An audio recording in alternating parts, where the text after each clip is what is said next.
Before the episode starts, we'd like to issue a trigger warning because we will be talking about medication, suicide, self harm, and eating disorders. While we think this is a good episode because there is an honest conversation with our two co founders about their experiences, we advise you to put your mental health first.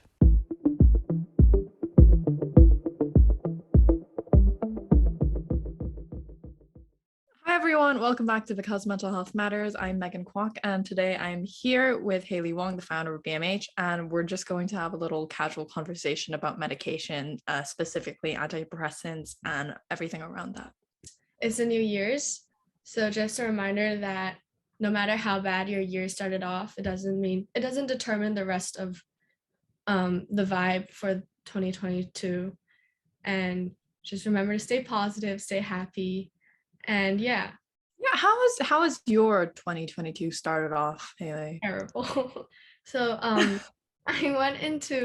was hospitalized, and then the worst part about it was that I got a lot of people into Penny's Bay starting from the 31st of December. So I I don't know, I sent a lot of people to Penny's Bay for the New Year's. I felt really bad about it. So there was a lot of like guilt and stuff behind getting COVID.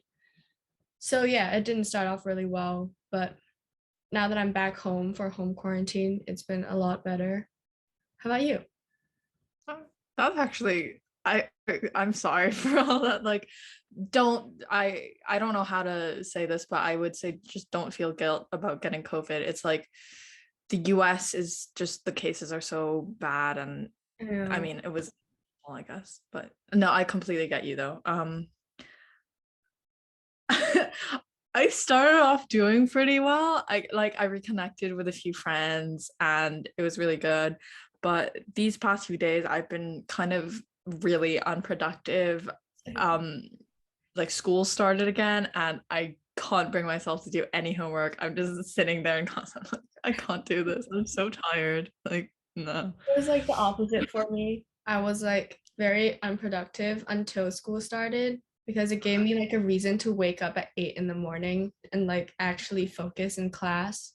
Like before that, I was in the hospital by myself in my own room, and it was so bad because I binged watched Friends like 3 seasons in 2 days. It was terrible. I mean, Friends is a good show, but yeah, binge watching 3 seasons, 2 days. Driving us back to the conversation of medication, do you want to tell me like how you started off with it? Yeah, so I started taking medication back in June of 2021 because I was just having like a really hard time for a long time already, and I just told my mom then, and then we went to a psychiatrist which like instantly prescribed me Prozac. It's called fluoxetine, that's the chemical name for it, but like the brand name is Prozac, and it's been really on and off. I've taken it for I took it from like June to September, and then I stopped taking it, and then I started taking it again from like November, and then I stopped again when I came back to Hong Kong in December, and then now I'm taking it back again. So I mean, I think my experience is less accurate portrayal experience of what most people will go through, because typically they'll take it for a long period of time and then slowly wane it off. But I just had a really on and off period, and especially with other medications that I'm taking, there are a lot of different side effects and a lot of things that I go through that might not be relatable to most people that take Right. antidepressants. So Was there like just a putting reason for your on and off? the reason was, I guess I didn't feel like I needed to take medication. And I think some people do feel like that sometimes when they're taking medication. They take it for a while and they feel like, oh, I feel stable enough. Mhm. And then they suddenly stop taking it. But I would say don't do that. Go really do consult your psychiatrist or therapist and ask them if you should be doing that. And in most cases, they'll tell you to wane it off slowly and slowly. They'll like minimize your dosage every time. But I like just stopped taking it one day, and it really affected me because I would just have really massive mood swings, and um yeah, it was just really weird. So yeah. What about you? How did you get started with medication and all that? I started off with therapy, and I started around like September, August-ish last year, and they I mean, she suggested that I go see a psychiatrist and maybe get medication. So I went there, um, and I started taking antidepressants, the ones you have. But then I'm still struggling with my antidepressants because we started off with Prozac also, and the dosage was like just 10 milligrams. I think that's what the unit milligrams, I think. And then we increased it slowly to 20 now, but then I don't feel the side effects happening, and I don't feel like I'm mentally see any changes just yet. So after this home quarantine period, I'm probably gonna go either change it up or I don't know, discuss it with my psychiatrist. But then I'm not sure because when I was in the hospital, I stopped taking antidepressants because I didn't feel like I needed it because I was alone in the hospital and there wasn't much I needed to do anyways because I was sick and all that. So I just stopped taking it. And then now that I'm back home, I'm taking it. But then the period of time where I didn't take antidepressants, I my mood swings were terrible. So I'm not sure if it was because of the antidepressants or just because I had a bad start to my year in general. But yeah, that definitely happened. Yeah, I mean, I feel like mood swings are a pretty universal experience Yeah. with, yeah, when it's just really bad. Um, were there any other side effects that you experienced? Because I feel like most of mine were pretty physical. Like If it's I got a lot of acne. That was a big thing for me. And I used to be have really bad eating habits, and but some when I took antidepressants, my eating habits actually got better. Um, right, I think I wh- also saw that side of me a little bit. Not like a major side effect though. Everything that happened was so like discreet. I remember when I was in the US playing my tournament after during the winter break. My brother was there with me, and he talked about like mentally there could be some changes that you don't realize. And one thing I could constantly ask myself is whether I view stuff differently. Like I used to hate squash. I mean, I still do because it brought up so much negativity in my life. But then I guess like as I started taking antidepressants, I see a little difference that I'm starting to like be okay with going to training. It doesn't become like an emotional mess whenever I need to go to training. So I guess like that's a one of the side effects. I got better in terms of looking at stuff I hate a little better, if that makes sense. Yeah. no, that makes sense. Um, I think I definitely went through that because basically, there's this thing in BPD, and I guess most people with mental illness is that they look at things in a very, very negative light. Like it's irrationally negative. Like if you, typically people will be like, oh, if they don't text you back, they're probably just like busy and they Yeah. probably have their own life. But I'd be like, oh, like they hate me and they want nothing to do with me and my life has been ruined. But like after taking antidepressants, you start to get more rational and you start to think like, okay, maybe they're just busy. That's good. But yeah. That's good. Um, do you have this new feature on WhatsApp where when you archive chats, you just don't get their notifications? And Mhm. I only have two people unarchived. And so I don't get notifications on like everyone else. So it helped me a lot because I stopped getting notifications and like I could focus on myself before like physically clicking into the archived box to see what messages I got. But then for like my other friends who came to me for trouble, like for advice and stuff, I stopped like it wasn't like I was ignoring them, but I stopped answering them so quickly because of this new feature in WhatsApp. So like I stopped replying so quickly, and that changed me in a way because I became a lot more aware of my own personal space instead of focusing on other people. Like during the 3-4 days when I first told people I got COVID, I got so many messages. Like I had like 40 something messages in my inbox for Instagram, and I couldn't handle any of that. So I just turned off my phone. Um, but like especially when I was off medication then already, it took like a very big mental toll on me. Yeah. I think it also helped me in a way. And I think that just turning notifications off in general is a Mhm. really good idea. Just even if you don't have any mental health issues or anything, because yes, most of the time I'm like constantly checking my phone and I'm like, are they texting me back? Blah, blah. But the WhatsApp archive function is actually really good in my opinion, because there are some people that like I guess don't serve me well mentally.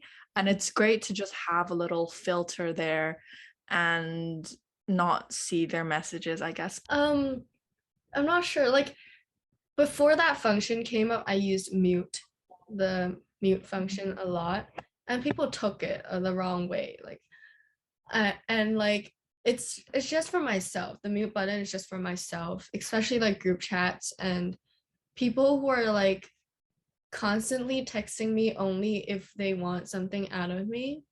I definitely like mute them and like restrict them for some time, not out of spite or anything, but like I just need my own space. Yeah. I think that's definitely something that you did correctly, because I'm also like a therapist friend. Like people like us are typically therapist friends. And while I'm very, very happy to do that, sometimes it does take a toll on people. And I think that it's definitely okay to set boundaries. And like if you have your own stuff, you feel like you don't have to feel the obligation to help other people because they have their own life, you have your own life, and um as long as you don't like harm them intentionally, and just make sure that they know what like you're going through and that you can't really be there for them all the time, I think it's a completely acceptable thing to do, to like mute them and just say like, I can't handle this, I have my own issues too. So Yeah. as I said earlier, like I was still taking medication in September of 2021, which was when I started going back to in-person school again. And because I go to a boarding school, it's really hard for me to regulate taking my medication every day. So there were some days where I would miss it, but because I was still regularly taking it, I guess the side effects weren't that bad. But on the days that I forget to take it, I'd often like get really, really hyper. Um, I guess I wouldn't call it mood swings, but I would just be like on overdrive for everything. It would feel like I was like just drinking 3 cups of caffeine. Like I pay really, really attention in class. I talked to everyone. It was just a weird experience. And I don't know if you've been through that. Have you like ever skipped a day, and how does that feel for you? I actually like skipped a few days in a row because I completely forgot that antidepressants was in my life. And it wasn't, I didn't see like an immediate side effect, but I did get mood swings, but I did not get hyper. And as I gotten like older and stuff, me being hyper, it just doesn't happen anymore. Like I used to be in class and I'd be like screaming and shouting and being the loudest person in class, but that like hasn't happened since I became a teenager. I think it's because I was like the shy kid in class before. So like now that I'm like a teenager, I'm like, I need to be hyper. I need to be the loud one in the group. I got the Yeah. exact opposite. So We still ended up in the same place, I therapist friend. know. So what do you think of medication? Like, do you think it's a long-term thing for you? Do you think it's like working and I don't know. I do think it's working. I know that before I started medication, there was a lot of stigma around, like my parents did not want me to take medication, even though my dad is like a doctor. But I remember the biggest thing that my mom said would be a side effect that I haven't seen happen was that, this is such an Asian parent thing to say, but she was like, "Oh, you're gonna get fat." And I was like, okay. I don't, I remember before that, I like before taking medication, when she told me that, I was like, I really don't care. I put my mental health above everything else, and I choose to make my mental health better. And I don't really care if I get, if my body changes in any way. I do feel like that's a common side effect for many people, like getting bloated or just gaining weight in general, and that's not a bad thing. But in my experience, that hasn't happened. Maybe it's because I had an eating disorder in the past, and the medication made my eating habits a little bit better. So maybe that's the reason why I haven't gained weight, but I'm not sure. It's just this hasn't happened to me, and yeah. Do you remember watching BoJack Horseman and Yeah. Diane being on antidepressants?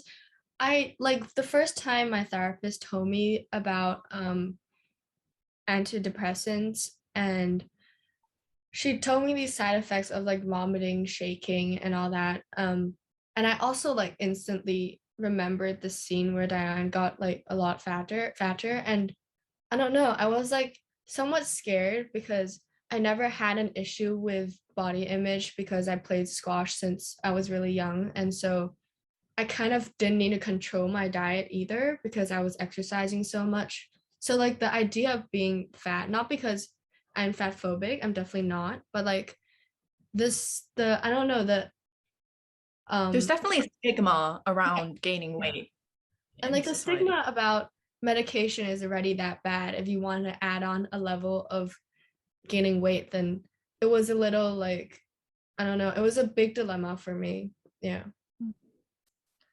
I also think there's just stigma around therapy in general. I remember before I started therapy, like this going to therapy was like a 3 years in progress thing. My mom, like I had suggested it to my mom, I think when I was 10, maybe.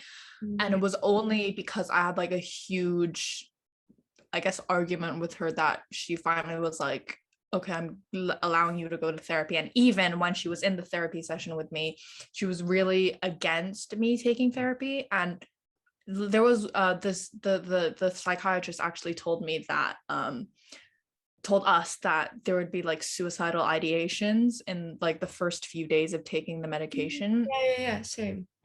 So I think that's a barrier for many people to take the medication, but I don't I feel like, yes, the first few days of taking the medication were a little bit hard to adjust to because like mood swings, you get tired really easily, or you like stay awake for the whole night. And obviously that's really hard, but I think when you come out of it, it's much better than without it. Like what's your opinion on all that? When my dad was in the room with a psychiatrist with me because we were discussing medication, and then she also did mention the suicidal thoughts and all that, that may be triggered by this medication. My dad was also like really hesitant because he was he wasn't like on board with the medication decision, but then he also didn't say anything about it. So like I'm not really sure his point of view ever since I asked him if I could go to therapy. I never really asked for his input and he never gave me any just because we don't talk about this stuff, and it took me like 2 years to finally get the courage to talk to him about therapy. So when I first got the medication, it wasn't terrible. I may have gotten swings, and I also got sleepy really fast the first 2 days, especially since I also kept training and stuff. So I got tired a lot easily. But yeah, as I got used to it, I stopped. I slept. I don't know. I slept better once I was on antidepressants. Um, but yeah, after like 2 3 days, it was okay, and then it kind of like my life went back to being normal. Yeah.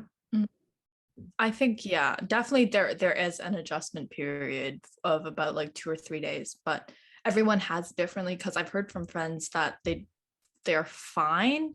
Like they might have a little bit of mood swings and they don't feel sleepy though, like just a tiny bit, and then they're fine. But I think maybe I got it worse. The first 2 to 3 days just weren't the best, I Yeah, guess. the But psychiatrist also said that they'll be vomiting and shaking, and to me it seems extreme because of my case. Like I felt like absolutely nothing except for a little bit of fatigue. But like, yeah, so I don't know. I don't think I felt anything physically sick. I never wanted to vomit. I never felt lethargic. Like literally the only physical thing I felt was just really the just fatigue. Yeah. So maybe that's an exaggeration, maybe not. I Yeah. have no idea. But yeah. Mhm. Did you like talk to anyone? Did you like open up about the fact that you're in therapy or on medication? And did anyone react differently to you, or did they say anything that triggered you in any way, like the stigma around it? Um, I don't think anything triggered me, but people definitely treated me. Okay, some people treated me the same, but most people treated me differently. I guess there's a lot of different ways that people treated me differently. Some people treated me better, some people treated me worse. So, um, I started talking to a friend that I hadn't talked to for like 3 years. And this is something that I guess most people that go to therapy will experience, is that after you go to therapy or after you take medication, you realize that a lot of bad habits you've had in the past are like not just because you're bad as a person, it's because of like mental health and mental illness. So I guess some of them were like really kind. They were like, oh, so it's because of your depression that you're acting this way. Like obviously you have to be hold accountable for your Yeah. actions, but like we're not gonna like demonize you for having a mental illness and all of that. But some other people would be like, oh, you're in therapy, like are you mentally okay? Like they I guess this is mostly my family, and even like distant family, they're like, oh, you're in therapy. Some people would be like, oh, so you're like not mentally strong to like handle boarding school and life. And I'm like, no, it's genetic, most of it, and like obviously childhood trauma. And like there's a lot of different reasons why people have mental illness. And like obviously there's also good things that came out of people treating me after therapy. Like um, most people, um, I would say, like I was really scared of people treading on eggshells around me. Like, Yeah. but I think that didn't really happen. Like I don't know. I don't feel like there was any difference in many things. I think people were a lot more accepting, especially the Gen Z people I talked to, because, mental health is like much more destigmatized in our generation, but it's much better with the people I talk to in our generation. How have you been? Like, Um, I personally like looked forward to no change in other people's actions. I'm not sure, like, I don't really want them to treat me nicer because it makes me feel like I'm weak because I have depression and I still have to be held accountable for my actions. And, being unmotivated in school, I can't keep using depression as an excuse to like do poorly in school. So I don't really want people to treat me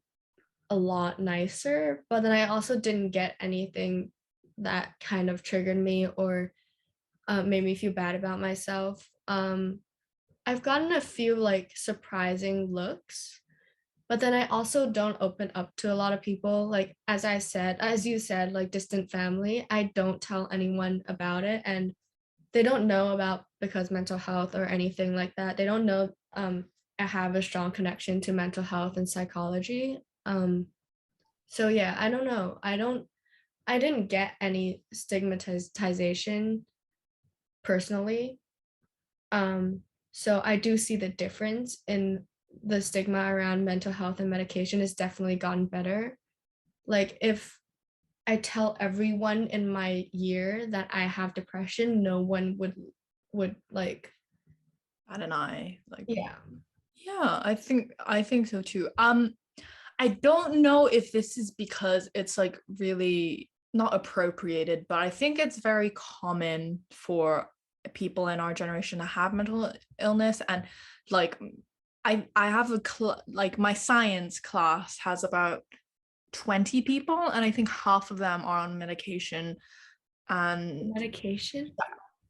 yeah, medication. Yeah, I mean, because I go to school in the UK, and I think it's definitely more free over there than in Hong Kong, where like culture is really, really stigmatized against therapy and medication and all of that.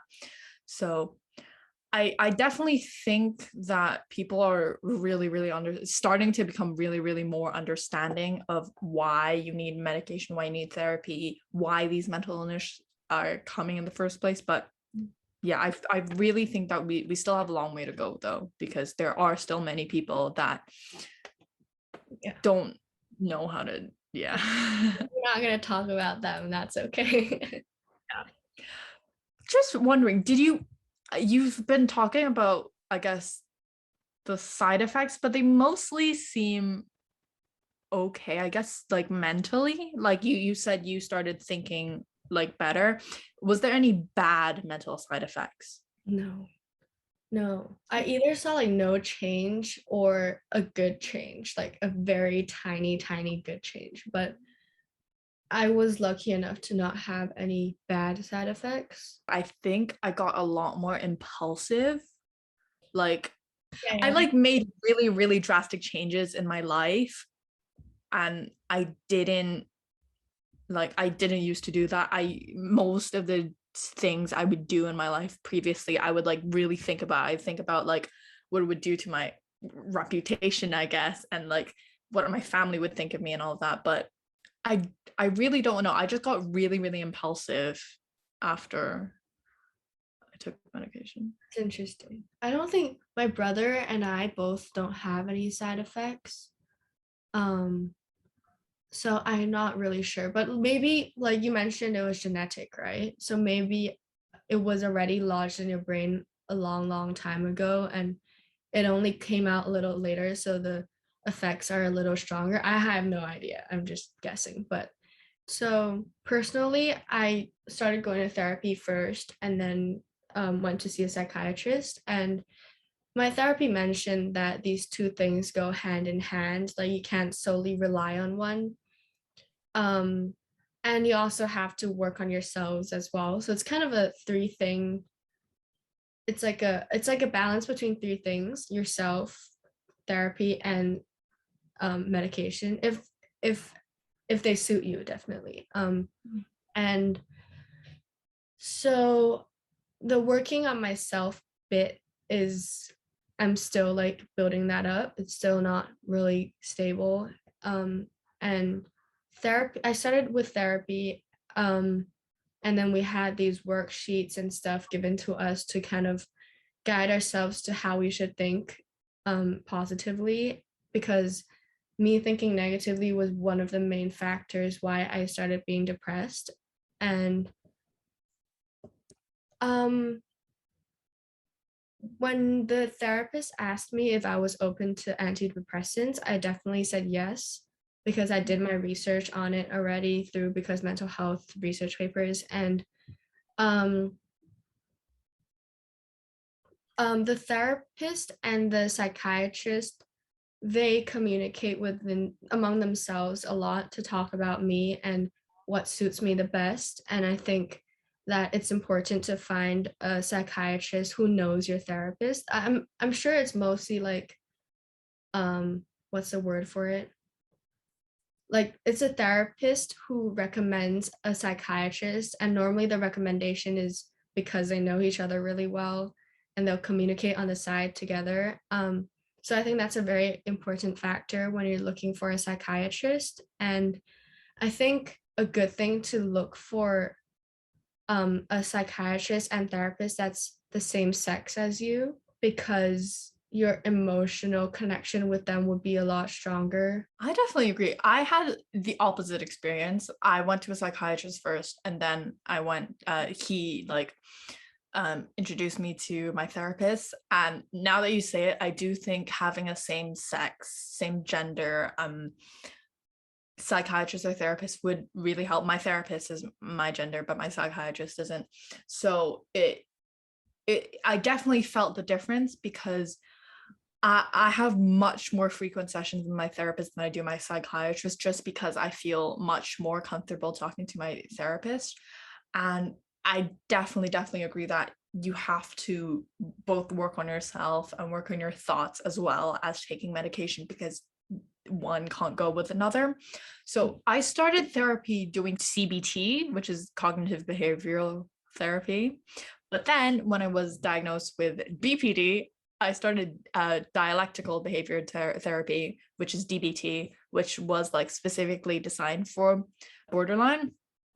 And I think that definitely helped, because most people with BPD, because BPD is like an uncurable disorder, so medication doesn't work with a lot of the symptoms of BPD. So we need therapy to kind of alter our thoughts a bit. So that's definitely helped me alongside with the medication. I think that mm, going to therapy and just even as a normal person without taking medication is definitely something that everyone should like look into, research about, or if you have the resources you can go to, because I think it's definitely very helpful in life in Yeah. general. Um, my brother sees a psychiatrist and not a therapist, and he sees a male therapist, I mean psychiatrist, and so I think my therapist made it really clear that she was a female just so that I could get more comfortable being in the same surrounding as her. And I don't see my psychiatrist that often. I see her like maybe once every 2 weeks instead of weekly, just to get more medication and also get more medicine and also just to see whether it's working or not. I think like the biggest issue I have with medication and therapy sessions is how objective it is. Like Hmm. when I first went into when I first went to see the psychiatrist, I didn't know how a psychiatrist section would go. So I was surprised that all they asked us was questions in order to determine what type of medication you use. I remember the day I came home with my antidepressants, the first thing my mom reminded me was to always answer these questions honestly. And I think, um, I don't know, I feel like the objective side of it is so scary because everything you say, even if you don't have the right words to say it, like emotions, there's so many emotions and you don't know how to explain it sometimes. And yeah, the psychiatrist just really listens, and it's not something we always get in real life. Not everyone listens a lot, and so I don't know, it was like a scary experience the first 2 times I went there. I definitely agree that, for at least for my experience, the psychiatrist was much more objective than my therapist, because I guess the psychiatrist just wants to know like your experience, and so they can diagnose you or give you medication, whereas the therapist does have the resources to, I guess, help you with therapy, and so they would give you like different more guiding questions, whereas psychiatrists will ask you questions just really objectively, just like what happened, Yeah. what do you feel, all of that. So it wasn't scary for me, but I did feel really uncomfortable, which is why I still don't go to my psychiatrist very often. But I guess that's something you really have to think about. I've seen before I started therapy, and also just because it's like a career aspiration for me, I really researched into the difference between becoming a psychiatrist and a psychologist, and I saw that there was a lot of like negative reviews towards psychiatrists, and I don't think that's really universal. Hmm. Like obviously psychiatrists will tend to be more objective and tend to want to know more about the biological side of like your mental illness, but they're still helping you in a way, I guess. But I'm not sure because when I go to my psychiatry sessions, it feels like they're just going down a list of questions, and there's no like link between each questions, and she's just trying to get the overall view of how I'm doing and then give me the medication. So I'm never like really looking forward to the psychiatry sessions. Instead, like I feel like I not every session definitely, but sometimes I feel like I gain something new out of therapy sessions, and I walk out of the therapy sessions feeling like, a different person. I know it doesn't happen always because therapy sessions, they it's an upward climb and never spikes up directly. But yeah, I definitely feel like I have a bigger impact on therapy sessions compared to psychiatry sessions. have you watched the show Lucifer? No. Okay, so basically in the show, there is a psychiatrist and Mhm. she operates kind of like a therapist. And I would say that maybe in other countries it works like that, but it definitely doesn't work like that here in Hong Kong. And psychiatrists are really, really like medical and they, I, this feels really bad to say, but I truly do believe I haven't gotten anything out of my psychiatry sessions Yeah. except for medication. And but in my therapy sessions, I actually do feel my thoughts like becoming better. My psychiatrist did like give me a few tips on how to manage negative emotions and stuff, but all of them were kind of covered in my therapy sessions, and they were framed a lot better compared to psychiatrists. So yeah, I don't think I've gotten anything out of it either, except medication. Okay, this might be because my psychiatrist is male, but was your psychiatrist, I guess, more hesitant to straight up went to my psychiatrist and asked, like, do I have BPD? And then he was like, oh no, if you had BPD, like my therapist was like, oh, if you really did have BPD, if someone wouldn't like text you back, you'd be like carving up your entire like arm. And I'm like, well, yeah, I don't carve up my arm, but I smash my head into a wall. That it's the same thing, it's just a different way. And he was like, well, no, because your whole personality isn't revolving around this. And I'm like, yes, it's just like I just feel like I don't know. Maybe it's because I don't have a same gender psychiatrist, but I definitely think that my therapist was much more opening and listening to my ideas. I'd also like to mention that I mean, I see a sports psychologist too.